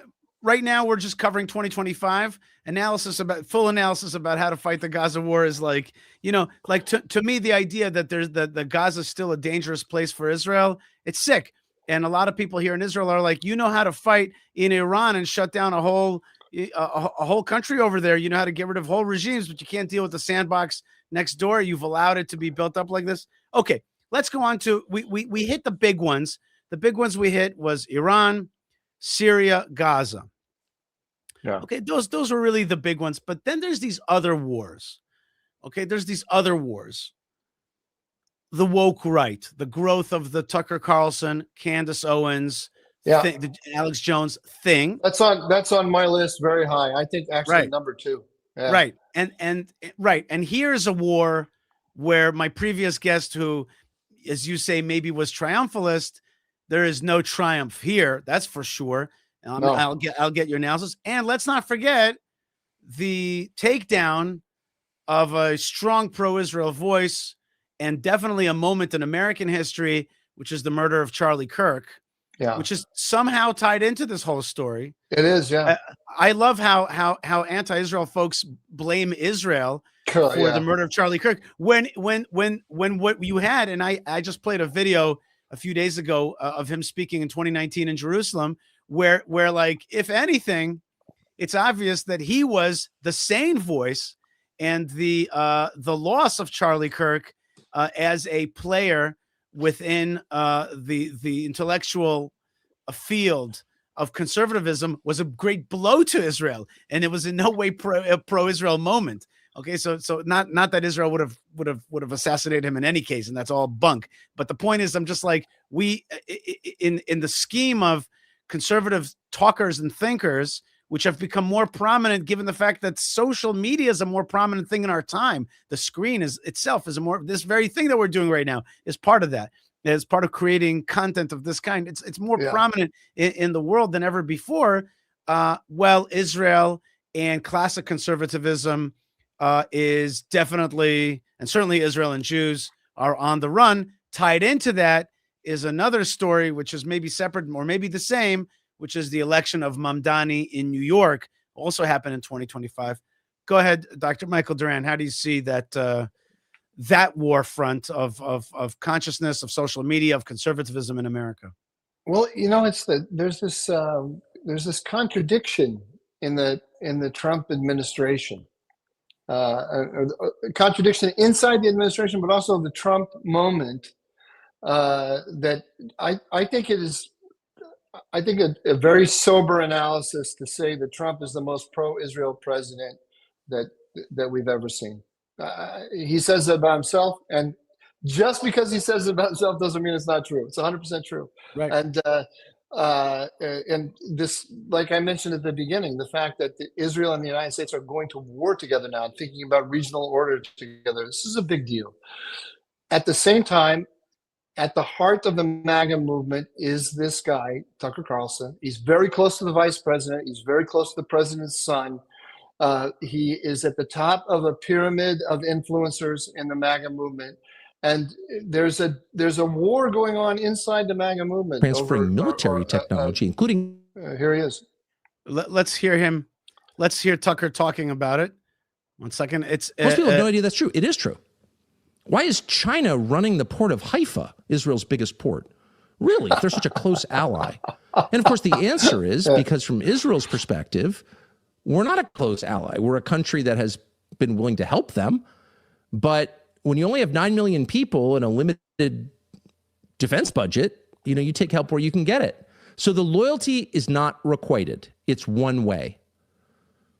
And I think the good news is that the government of Israel, in particular, the prime minister, Benjamin Netanyahu, has pushed it too far.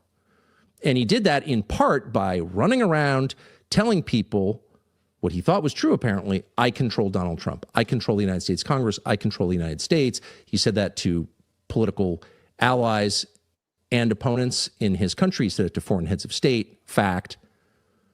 I control these people. All right. So we know about this guy. He's the number one. He's the number one anti-Semite in America today. Let's just remember. Only a few years ago, this guy would have these 25-minute monologues, and you listen to them, you're like, this guy's right on everything. He really gets it, and he says it in such an eloquent manner. He was pro-Israel, pro-Trump, anti-jihad, and suddenly this guy is a totally different person, right? I never trusted him, and I always knew he was an anti-Semite. Are you friends with Lee Smith? Sure. Yeah, you can ask Lee. I told Lee 10 years ago he was an anti-Semite. Because you said he was pro-Israel. He was never pro-Israel. He always avoided talking about it, and that was the tell. It's the dog that didn't bark. He would never ever talk about Israel. Obvious moments when a conservative would say positive things, he never did. And now I believe that what he's doing is. You can't do what he's doing. He's systematically, you follow all of his, by the way, I have an article on this coming out at Tablet Magazine tonight on this fight within the MAGA. And I analyzed Tucker in detail. He is systematically trying to dismantle the U.S.-Israeli relationship, and he's doing it using classic anti-Semitic arguments. I mean, he's updating the protocols of the Elders of Zion for the 21st century. And let's also add that he's doing it successfely, meaning to say there are a lot of people absolutely successfully, right? And throw into that the Epstein thing and the other issues, and it all comes together. We're giving them a lot of money. They're forcing America to fight wars that we don't need to fight. America should be America first. The Jews are conniving, tricky in everything. They have this lobby, this Israel lobby. By the way, I have a line for you. There's a small Middle Eastern country. There's a small Middle Eastern state which has outsized power. They have power in media. They have power in politics. They have their tentacles in everything, and they control banking, they control media, they control real estate, they control education, and that small Middle East country is not Israel. You're going to say Qatar. That's right. It's the other one, right?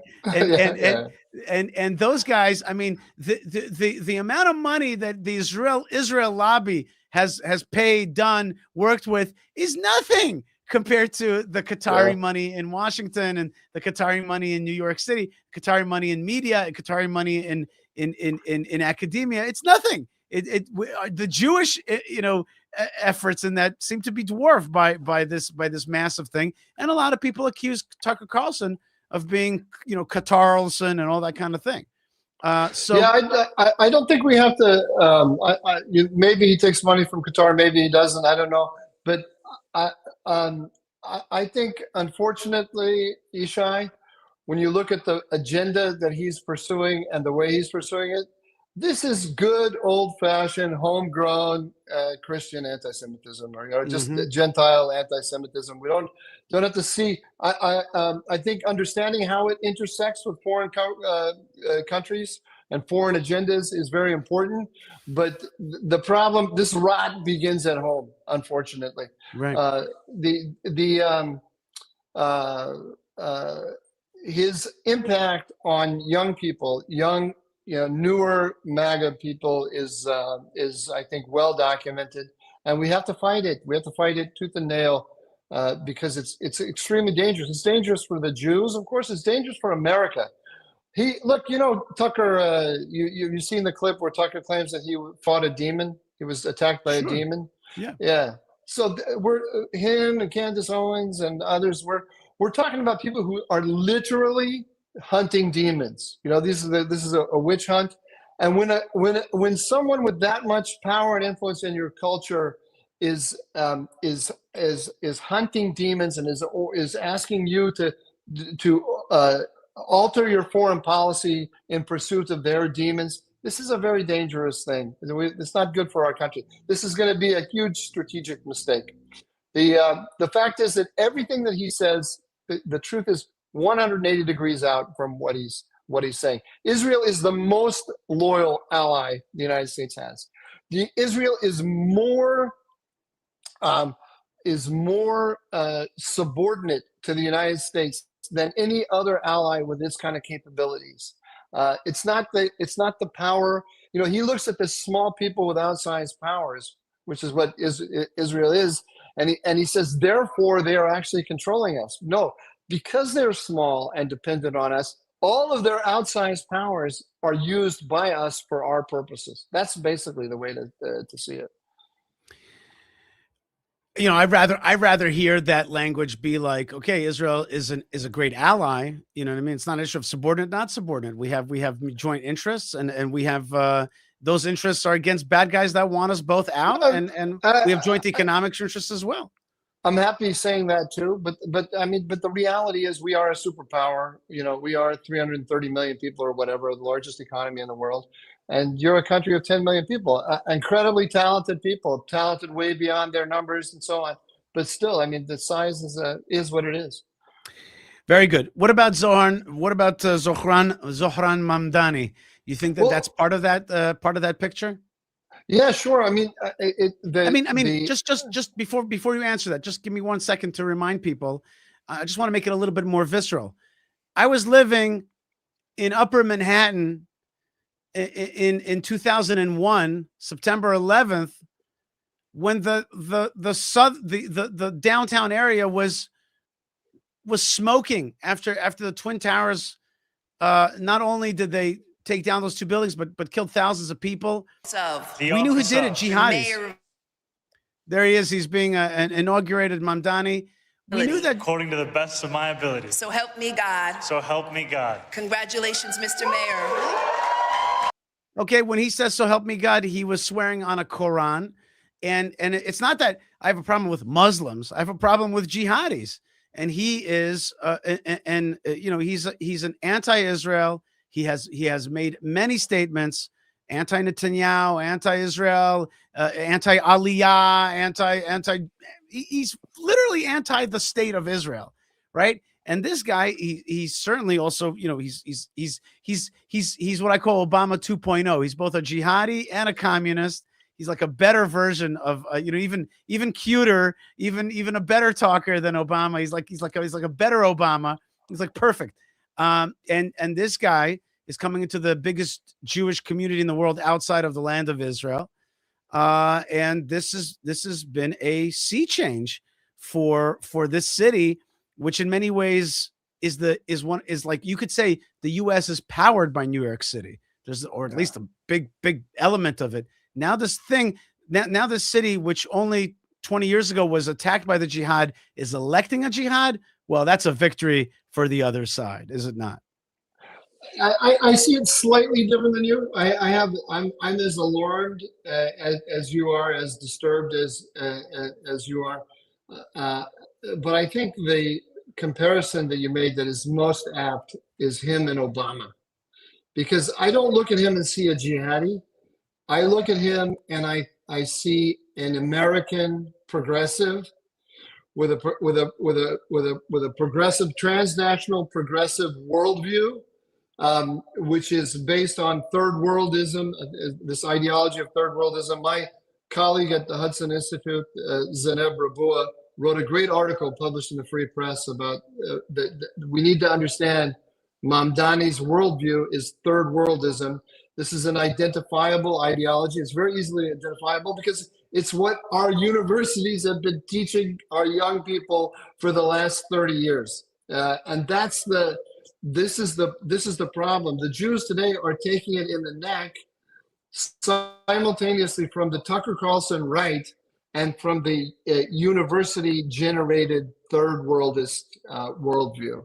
And this is why this moment is so dangerous, and this contradiction we've got at in this moment, at the moment of greatest cooperation between Donald Trump and between the United States and Israel, we have anti-Semitism at an all-time high, and it's coming from two directions simultaneously, and they meet up. The Tucker Carlson worldview and the Mamdani worldview meet up in a couple of key ways, not least of all in their vision of the Middle East, which is let's cut a deal with Iran. Israel's dragging us into all these conflicts. We can pull back, cut a deal with Iran, distance ourselves from Israel, so on and so forth.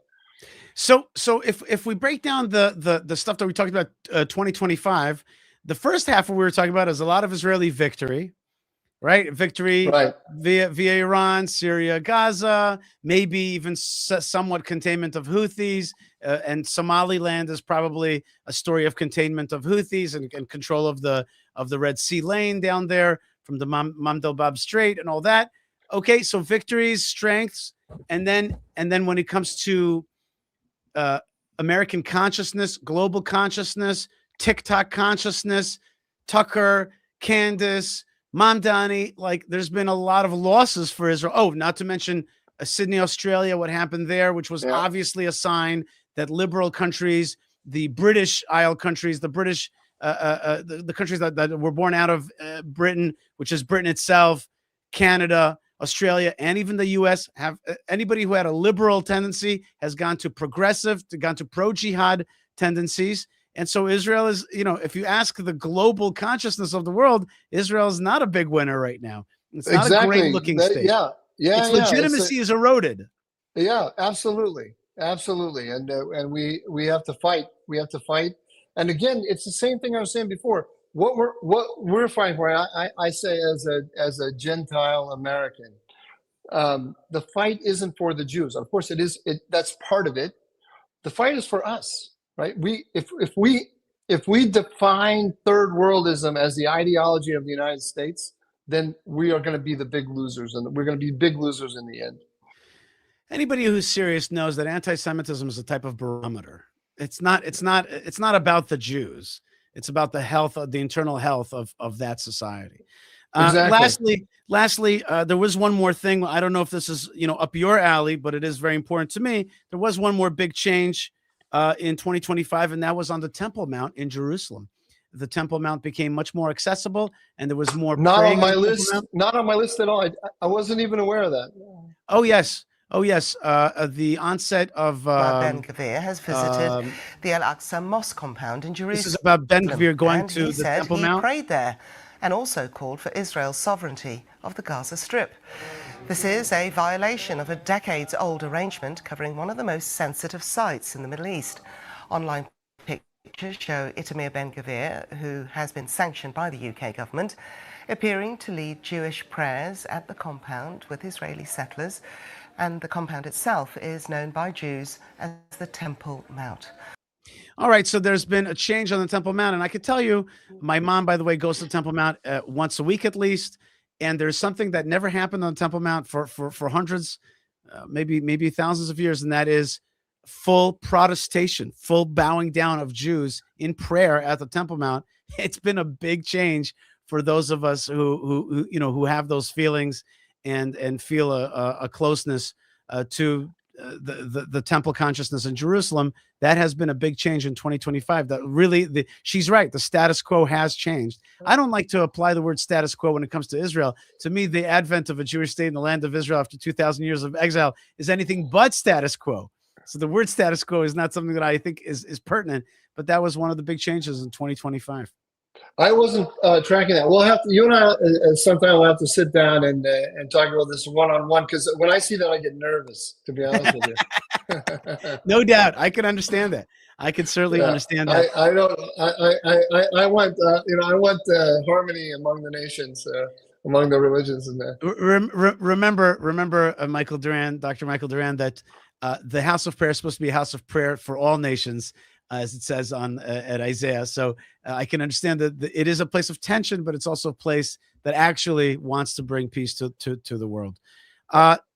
Listen, we're out of time. I want to first thing, thank you so much. Do I get one more? I was going to give you one last word before our next guest comes in. One last kind of thought, and hopefully you got even some kind of positive sense to put 2025 in perspective for us.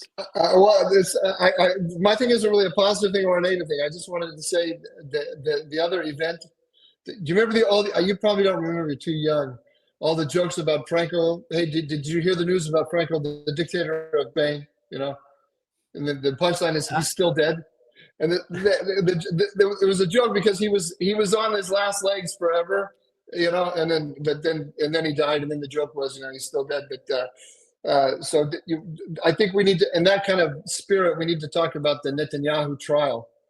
The Netanyahu trial is still going on, and but it's at some point, probably around about the time that Trump called on President Herzog to acquit Prime Minister Netanyahu, it started to become a joke, and I think that's a significant event in 2020. This trial will probably go on for another 20 years. I mean, it seems like the prosecution is ready. There's a famous Charles Dickens novel, Bleak House, where there's this struggle going on over the inheritance of an estate, and the struggle goes on for decades and decades until all of the money of the state has been burned up by the lawyers fighting over the estate, and nobody ever wins the thing. I look at the Netanyahu trial like that. It's a perpetual. It will never ever end, but it's a joke at this point. That's right. It is a joke. And by the way, there was one more perpetual thing. I was sitting with Arabs in Hebron a Thursday night, and I said to them, what's with Mahmoud Abbas? Does this guy ever die? He never dies. They're like, he's a billionaire. He's 90 years old. He's never leaving. And they were laughing. I think that's when I die. When I die, as we say, until 120, right? When I die at age 120, there's going to be two things that are going to be absolutely certain. I can make this prediction with no doubt. Three things. One is that Mahmoud Abbas is still going to be running the Palestinian Authority. Number two, Brazil is going to be just on the edge of becoming a superpower. People are always predicting next year Brazil is about to be a superpower, and we're also going to be on the edge of a revolution in batteries that is going to allow us to hold on to all the wind and solar power, so we can use it. The battery revolution, Brazil as a superpower, and Mahmoud Abbas. Those are all going to be. You know what? You just made me realize. What, Dr. Michael Doran? There was a missing. You were joking around, but you made me realize that the one thing that was not on this list was the arrival of AI in our life. That happened this year. Yeah, that's huge. Like a major one. That's like a major thing. Dr. Michael Doran is our guest, and we want to thank you so much. Dr. Michael Doran is a senior fellow and director of the Middle East Center at Hudson Institute, specializes in Middle East security issues, and does a great show with Gadi Tab on YouTube, which we watch, and I recommend you watch as well. He worked in the White House and was also senior director at the National Security Council. A lot of important stuff. Thank you so much for being with us and covering 2025. God bless you, and toda rabba. God bless you. Thank you. All right, that was an amazing segment. And now, without further ado, let's also get to another thing that happened right at the very end of 2025, but really it's going to count for 2026, and that is what's happening in Venezuela. I was in synagogue on Shabbat, and usually we don't get updates in the news, but there's a guy, there's always the guy that knows what's going on because he's a security guy, and he somehow knows the news, and he comes right up to me during synagogue. I'm praying, listening to the Torah, and he comes in, he says to me, Venezuela's been overthrown. The president has been taken, and his wife, and America has boots in the ground. That's what he told me. What was this really? What is this thing really about? What is Venezuela to me? Why is that important to me? Well, it turns out that Venezuela has everything to do with Iran, with Hezbollah, with the global drug cartel, and yet somehow it has a lot to do also with a lot of Jews. There's a lot of Jews that you'll meet that are Venezuelan Jews that were kicked out of there, that their stuff was nationalized, the banks, their land holdings. And Venezuela is one of the world's most, I think it's the number one, it sits on the most oil reserves in the world. To get a better sense of what's actually happening out there, we have a very special guest, and that is Chuck Holton, who's a veteran war correspondent, documentary filmmaker, who has reported from some of the world's most dangerous conflict zones, including Ukraine, Iraq, Afghanistan, and then they wrote, and Israel. I'd like to think that Israel is not as dangerous, but it still is a war zone here. His work, Chuck Holton's work, focuses on military reality, strategy, and what war actually looks like on the ground. I had the great honor of sitting with him in front of the Tomb of the Patriarchs and Matriarchs in Hebron, and I have the great honor of speaking to him right now. Chuck, shalom and welcome. Chuck, shalom, and it's nice to see you again, Yishai. Where are we catching you? I'm in Cucuta, Colombia today, on the border of Venezuela. This is a city that's like kind of the main crossing point where people fled Venezuela, about 8 million of them over the last 10 years, and went to other countries. Many of them stayed here in Cucuta. At one point, there were more Venezuelans in Cucuta than there were Cucuteños. But then they eventually moved on for, greener pastures. About 700,000 of them went to the United States. And so this is the place you go to report on what's going on in Venezuela. If you can't go into Venezuela, which I can't. The last time I tried to go into Venezuela, they tried to kidnap me and I had to fight my way out. So it's a place that I've spent a lot of time. And this is a place where I come. It's an easy 1 hour flight from my home in Panama. And I can get here quick and find out what's going on the ground. What we have seen on the ground over the last couple of days, I got here just maybe 12 hours after that raid that took out Nicolas Maduro, is a lot of very happy people. Actually, there was a procession of them driving by with their stereos up full blast, screaming and yelling just about 60 seconds before I came on with you. And again, they're very happy, but they're also a little cautious. They're planning to, I've been asking people, are you going to go back into Venezuela now? And they're like, not yet, because as great as it is that Maduro is gone, President Trump took out Alibaba and left the 40 thieves. And so the regime, the Maduro regime, is still in power under Delcy Rodriguez, who was sworn in as the interim president today. And the regime is still threatening its people. So they showed me, for example, text messages. Let's see if I can pull this up real quick. That are being sent out to Venezuelans in, obviously in Spanish. This is what it looks like. And it's, I'll just translate it for you. It says, any one of you who are celebrating this grave aggression against our fatherland by the United States is going to be arrested and charged with treason, and then treated accordingly. So they're threatening essentially to line people up against the wall and shoot them if they go out in the streets and celebrate. So that's why you're not seeing major celebrations inside Venezuela right now, but you are seeing major celebrations in Panama, Argentina, and any other place where Venezuelans have ended up. So you saw a lot in Miami, et cetera, last night. Here in Cucuta, we saw fireworks. I saw dancing in the streets. There was a guy that was making up folk songs about President Trump, which was hilarious. But again, they're not ready to go home just quite yet. Some of them for economic reasons and some of them for,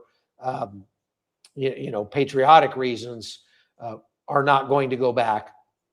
Meaning, I talked to some soldiers, for example, who defected from the Venezuelan military and are here in Colombia. And they're like, yeah, we are planning to go back in as soon as we get the word so that we all go back in at the same time and can help to fight to reclaim our country. So we're waiting for the word from our leaders of the protest movement, and then we will go back in. Others, like the guy who cut my hair last night, said, I've built a business here in Colombia and I'm doing pretty well, and so I'm not going to leave that. And so what that tells you is that if President Trump wants the 700,000 or so Venezuelans who have come to the United States to leave and go back home now, he's got more work to do. But there's a challenge with that. The challenge is the law enforcement operation to take Nicolas Maduro into custody and take him to New York to face justice doesn't work against Delcy Rodriguez because she's not indicted as a narco trafficker. And so sending Delta Force back in to take out Delcy Rodriguez would be an act of war that would require the approval of Congress, which we're probably not likely to get. So even though most Americans are very happy with the way this went down, I'll tell you as a former military guy myself, you will never in your lifetime see another military operation that went off as flawlessly as this one. You just don't get that opportunity very often.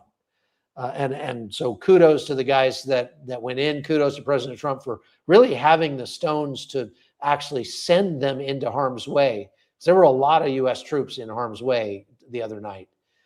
And most American presidents have been unwilling to expend the political capital that it took to put U.S. troops in harm's way because of the cost in political capital of getting one killed.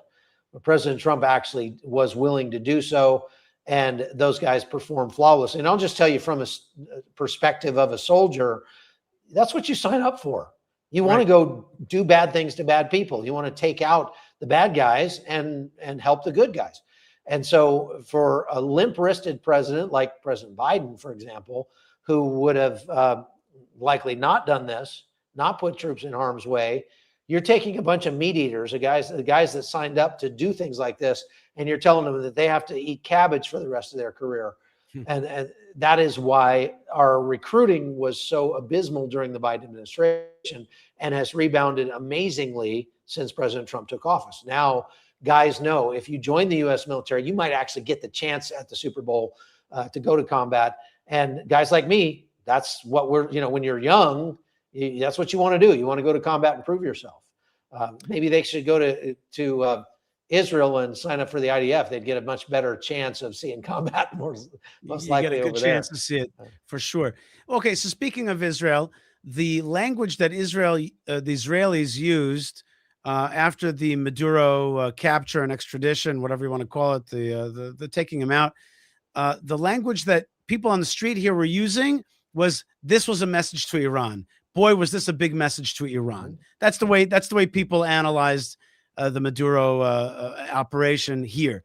Okay, maybe they projected our problems onto America's actions, or maybe there is a more close connection between Maduro, the regime there, and Iran, and the IRGC, and the Hezbollah, and funds that are globally moved from Venezuela to Hezbollah to Iran. So help flush that out. Were the Israelis right? Was there a message here to Iran? Did this affect the Middle East from South America? Yeah, it was more than a message to Iran. It was a blow to Iran because, as you said, Hezbollah got a significant portion of its revenue from the drug trade, the illegal gold trade, and actually used car trade in Latin America. That's something that a lot of people don't know about. There's an amazing bright line between used cars being purchased in Latin America, shipped to Africa, sold at a profit, and the profit going directly to Hezbollah. And I've reported on that before. Hezbollah had a significant influence in Venezuela. And of course, if they wanted to get to the United States, they could just come to Venezuela, get sheep dipped with a new passport, and be Venezuelan when they got to the U.S. southern border. All of that is gone now. And so if Iran wants to continue using Hezbollah as a proxy, they are going to have to step up their support of Hezbollah. And of course, that's gotten much, much harder for them in the recent 2 years. And of course, their economy is teetering on the edge of collapse as it is. So it makes it much less likely that Hezbollah is going to be able to survive by taking this out. And I think that was one big thing President Trump had in mind. It's ever saying, oh, no war for oil. Well, first of all, yes, war for oil. Well, you say that like it's a bad thing. Oil is absolutely essential for everything we do. And not only that, but bad actors use oil as currency to fund their bad actions. And so taking that oil off the table makes it much more difficult for China, for example, because China's not going to be able to buy discounted oil from Venezuela anymore, because that oil will now be sold on the open market. It won't be sanctioned, and it's not going to be sold at a discount. And that's going to hurt China, right? So that's a big deal for China. The other big deal for China and Russia is that both of those countries in recent months have sent cargo planes full of very sophisticated, their highest, most sophisticated air defense assets, air defense artillery, air defense radars to Venezuela with the intention of using any American attack on Venezuela as a laboratory to prove the efficacy of their most advanced radars and air defense missiles. And this is after the great failure of Soviet defenses, Chinese defenses in Iran, right? This was a great embarrassment. And in Ukraine, all that armament. and in Pakistan, and everywhere else. And according to Dan Kane in the briefing he gave, those air defense assets were completely obliterated in this thing. Now, China 20 days ago made a video about how the United States was afraid to attack Venezuela because it had Chinese air defense radars now, and they had a ring of steel around Caracas that was impenetrable. And their air defense radars could find, fix, and finish American F-35 fighter jets at 150 kilometers before they even got into range of their missiles and things like that. Wow. And of course, all of that turned out to be absolutely trash. And so not only did Venezuela lose a significant portion of its air defense capabilities last night, but we sent a real message to Iran and China and Russia that maybe it's not such a good idea to mess with us.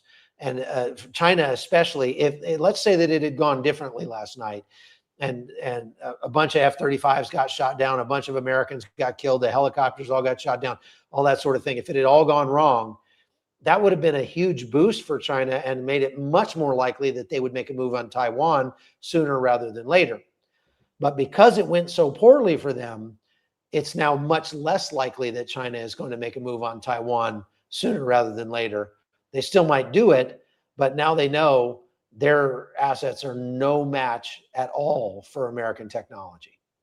It's like proxy wars are back. It feels like U.S. versus Soviet Union is back in a different constellation, a different way, but it's there. Venezuela, the way you're painting it, is really a China versus U.S.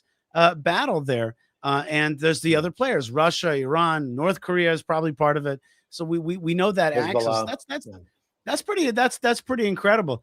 I've been saying that we are in World War III already, but this is what World War III will look like. World War III is not going to look like World War II with large armies, land battles, and things like that, because now all of those major powers are nuclear armed and they can't afford to go to war directly with each other. So World War III is going to be proxy wars all over the globe. And if you actually add them up, about 120 countries, which is 60-something% of the total number of countries on planet Earth, are actively involved in some sort of armed conflict right now, either inside their borders or outside their borders. Wow. So I think that is what World War III looks like.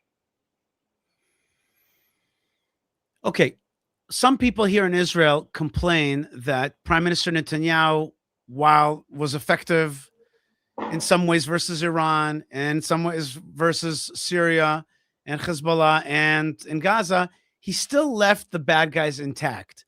And he complained to President Trump the other day that Hamas has 60,000 Kalashnikovs. That really angered me because I was like, it was your war to fight. Trump told you, get rid of them, erase them, evict them, all that kind of stuff, hell to pay. And yet you're saying now, well, they're still armed. Well, that was your responsibility. And so too with Iran, maybe to a different degree, but Iran, the regime is still there. You started this interview today by saying that the Maduro regime is still there. It's still there. Mm-hmm. So is that a smart way of doing war and policy by decapitating it and then letting the people kind of destroy the rest of what's there? And so therefore the people will feel that they made a revolution, not the Americans. The Americans simply just took out the bad guy, but it's your responsibility to govern your country. Or is it a mistake that you're just doing the old mowing the lawn, but you actually didn't get rid of the bad guys in toto? Which one is it? I think I think it's the former. We certainly would like the Venezuelans to take some ownership of this and to finish the job. If the United States comes in and finishes his job at this point, it would have actual war, and we don't want an actual war with Venezuela. We don't want to put in Venezuela, but I have had this happen here in Cucuta so many times. I'm down at the border, and there's Venezuelans coming across the bridge. They cross to shop because there's no food in the stores in Venezuela, so they come across and they'll ride a bus 18 hours from Caracas to get to Colombia, to come right across the border, load up with rice and beans, and then get back on the bus with rice and beans in their lap and ride 18 hours back to Caracas. That's how bad it is inside Venezuela. And those people will very often ask me, they'll find out I'm an American and they'll say, hey, tell Donald Trump to send. And my answer to that is, wait. We didn't hear what you said. There was a pause. Country? We didn't, Chuck, we didn't hear what you said, Chuck Holton. They said to you, what was the phrase that they said? Tell Donald Trump to what? They said, tell Donald Trump to come down here and take out Maduro. This is, before he actually did. Them was always, why? Are there no men in Venezuela? Why should I send my son in the army to bleed and die for your country if you're not willing to bleed and die for your country? And so I think that right now would be the time, this is like see, for the U.S. to help facilitate the overthrow of the government, the rest of the regime in Venezuela, by going to the opposition and giving them what they need, whether that's intelligence, maybe weapons. I'm not a big fan of giving weapons to anybody. If it's bad enough that it needs to be done, then we should do it ourselves and keep our own weapons, because if we don't, someday those durable and fungible weapons are going to be shooting back at us. We don't get to control where they go after the crisis is over. And there are plenty of Venezuelan soldiers who would likely change sides, because only about a third, according to reports, of Venezuelans are actually in favor of the current regime. And most of those third are criminals. So the reason that Venezuelans benefit one way or the other from the regime, right? They find ways to benefit, to be on the team. Yeah. The cartels were making money. One time when I was down here on the border, they call them colectivos, gangs in Venezuela that are used by Nicolas Maduro to do his dirty work. They tried to kidnap me and drag me to Caracas, way out of there. And it was pretty dicey. It made the Drudge Report when that happened. But those guys are now gone from the border. And that's a really good sign, because you don't see a bunch of Venezuelan troops along the border. You do see some Colombian troops and Colombian police that are arrayed along. There's a mass exodus or something from Venezuela, but in reality, the people that have escaped. Now, people who have figured out a way to make it work. It's not much of a life. If you look at pictures of hospitals, for example, or their shopping malls or anything like that, it's really bad. It's zombie apocalypse in Venezuela. The only real growth industry there is kidnapping. But that could change very quickly if the thousands of Venezuelan soldiers who have defected to Colombia get together and all as one force, especially if somebody were to arm them, go in and take out their country. They would have done it by now if they had the weapons to do so. There was a time a couple of years ago where they tried to go in and do a mission to take out a weapons depot so that they could arm themselves. And in the firefight that ensued, they were driven back and they lost because they just didn't have very many weapons.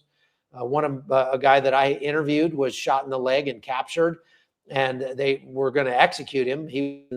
But they weren't going to execute him until his leg. So he was in the hospital for his leg to heal, and about the time that it got good enough he could walk on it, he actually literally tied the bed sheets together and rappelled out the window and escaped. And he's now in Colorado. And I just talked to him today. So all those guys say that they're waiting for the word to go back in, but they're going to need more than just the word. They're going to need the weapons to do the job. Is there any South American country that wants to support this? Is there anybody else who's around there who's like, we got to help because this thing is hurting all of us around here? Is there any, is Colombia or other countries interested in getting involved in this or not really? Unfortunately, no. I mean, the countries that surround Venezuela are Colombia and Brazil. Of course, they have a long border with Guyana, but there's no roads between Guyana and Venezuela. And so there's not really any way for Guyana to help. And they're such a small country anyway, like 800,000 people, that they're kind of a rounding error. Certainly Brazil and Colombia are on the side of Maduro. So they're not helping. They're not going to be helping. And so if the United States wanted to do it, they'd have to probably work out a way to airdrop or bring in weapons directly into Venezuela, into a remote area, and then help somehow, just let the guys know, okay, get to this grid coordinate. I don't know. I mean, that's beyond my pay grade for sure. And the biggest thing that we could help those guys with is communications and intelligence. If we gave them what we have in terms of communications and intelligence capability, they could probably figure out the rest. But there are enough people, and they tell me, look, if we come into Venezuela as a group and start to take out the regime, about 2/3 of the Venezuelan military is going to switch sides and join our cause. We know it because we talk to those guys all the time, and they're just waiting for the word. So I think it's likely that the regime does fall, but how it happens could be diplomatic. It could be kinetic. It likely will not be kinetic on the part of the United States, however. Chuck Holton, be safe out there, and tell the Venezuelan people that we're praying for them out here in Israel. And we know that in one way, their fight is it's funny, like in Israel, we a lot of times think of ourselves as fighting for the West, for America's interests. But in this case, in this funny kind of way, the Venezuelan people are fighting our fight in some way. Or at least when they fight their enemies, they're also getting rid of our enemies. So tell them that we in Israel support them. I want to thank you and pray for your safety. And of course, looking forward to seeing you back in the Holy Land soon. God bless you, Chuck Holton. I want people to check out all of your great content. You're, of course, on Newsbanks and CBN and other places, and your own content, Chuck Holton, can be found on YouTube and other places. Keep up the good work. God bless you. Thanks a lot. Be safe. The Hot Zone with Chuck Holton here on YouTube is the best place to find me. And your many books. Your many books already, right? Oh, yeah. That's yeah. Working on another one. All right, Chuck. God bless you. And thanks Thank again you very much for having me. I appreciate it. Shalom. Okay. All right, folks. Amazing guests we had on the show today. Chuck Holton's out there, and he's giving them courage as well. And he's not just reporting, he's also talking about courage. And that's what it's about, isn't it? It's so much about courage. It's so much of it is about courage. And I want to thank you so much for being with me. I forgot to mention, because we had such important guests, I forgot to mention that you guys are also guests. And of course, if you super chat, it's a great way to support the show. And it's a great way for me to read what you're writing. So super chats are a great way. I think I'm very proud of this discussions that we had today, very important ones. And you see how much courage we need. We talked about courage of the Iranian people. We talked about courage of the Venezuelan people. We talked about courage of Syrian people. We talked about courage of, well, we didn't talk so much about courage of Gazan people, but there's some there as well. And I met some Arabs this week in Hebron who, are also being courageous against the Palestinian Authority and those regimes. There's bad regimes. And there's courage that needs to be done by Delta Force people, by Israeli soldiers, by leaders like Trump and Netanyahu, and by average people out there. There's a lot of courage. Let's pray for courage. Let's pray for people's courage out there. Courage is hard. You need courage to have courage. So Hashem, please give the good people courage, and please make the bad people afraid. And I like how Chuck Holton said that soldiers want to do bad things to bad people. I like that. We got to get rid of evil. We say in the Psalms, Oave Hashem Sinu Ra. And thank you very much for support from KP, who says, thanks so much. I enjoy your tours. Thanks for having Chuck on. Very good. It was an awesome privilege to have him on. He's amazing. So is Dr. Michael Doran. So is Dr. Ze'ev Maghen. We had great guests here today. I also want to thank my producer, Yo, who actually pushed me to do this year in review. And that was a very special opportunity to do that. And I want to thank all of you and ask you to like, subscribe, comment at Yishai Fleischer TV. Very important. And I want to ask you for that. I also want to ask you for checking out fightforisrael.org. Fight, the number 4, Israel.org, fightforisrael.org, and support our restoration, because we're into restorationism. We're restoring the land of Israel in every which way. And the heart of that restoration is the restoration of the Jewish people to the land of Israel and the building of Jerusalem, which is God's big project. Yes, he is restoring the Jewish people to the land. And just like we saw Jews moving back to the north, restoring them to the land, and making the land of Israel bigger, brighter, better, and more, and with more spiritual oomph. Thank you, Hashem. Hashem means the name. Thank you, God. Thank you, Hashem. And there's one more way to support the show, which is buymeacoffee.com/Yishai. And when you support me, I support you back. And the way that I support you back is by giving you great information together with my team. And I want to thank Yo, Moshe, David, Yona, who else? Amir. We got a big team these days. I want to thank all the folks on the team. But the other way that I can support you is by sending you blessings. Don't poo-poo it. It's huge. I'm sending you blessings from the land of Israel. Blessings from the land of blessings. I'm sending you blessings because you are part of the good team. You are fighting the good fight. You are part of Hashem's story. If you're watching with me now, it's because you love Israel, because you love Hashem, because you love the Bible, because you love the good things in this world, and you hate evil. And that's what we got to do. And we got to, and if the people here on the show that hate evil, we're a team. We're a team. We're the hate evil team. We're the do bad to bad people team, so that good people can flourish. All right, folks. I want to bless all of you. I want to bless the Iranian people and the Venezuelan people. I want to bless Gaza, and I want to bless Syria, and I want to bless the land of Israel, and I want to bless Yerushalayim and Hebron. Thank you very much for being with me wherever you are. Lots of blessings from the land of blessings. May God's face shine into your homes wherever you are. And thank you again, and shalom.